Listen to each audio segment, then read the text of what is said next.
180th MCQs देखते हैं. Which of the following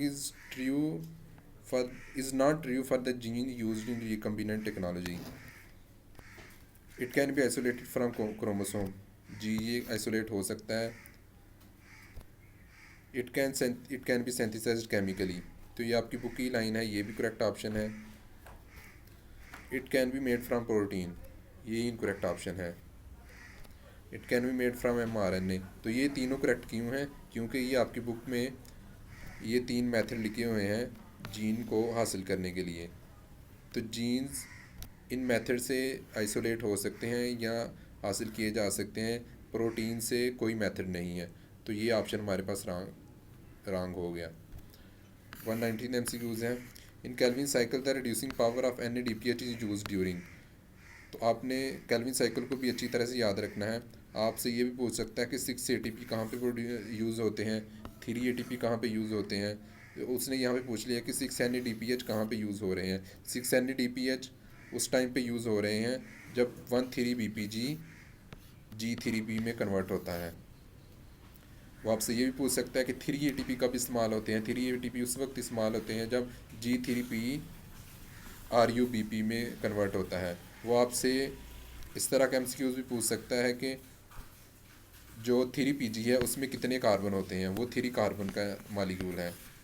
ये जो G3P है ये भी 3 कार्बन का मालिक्यूल है. लेकिन जो RUBP है ये 5 कार्बन का मालिक्यूल है.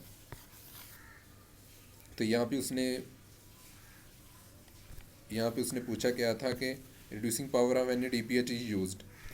Reducing power of conversion of bisphosphoglycerate to glyceraldehyde phosphate. ये करेक्ट ऑप्शन हमारे पास हो गया. 120 MCQs की तरफ चलते हैं. The most common example of members of kingdom fungi. Human तो ये ऑप्शन बिल्कुल नहीं हो सकता. एलजी हमें पता है कि फंजाई नहीं होते, तो इसका ऑप्शन मशरूम आ जाएगा. स्टारफिश भी फंजाई नहीं होते, तो इसका ऑप्शन हमारे पास मशरूम करेक्ट ऑप्शन आ गया. 121 MCQs है. The water moves bye osmosis from near by xylem in the sucrose containing sieve tube. इस MCQ में कह रहा है कि वाटर, यहाँ पे जाइलम, ये फ्लोएम, ये जाइलम, ये फ्लोएम.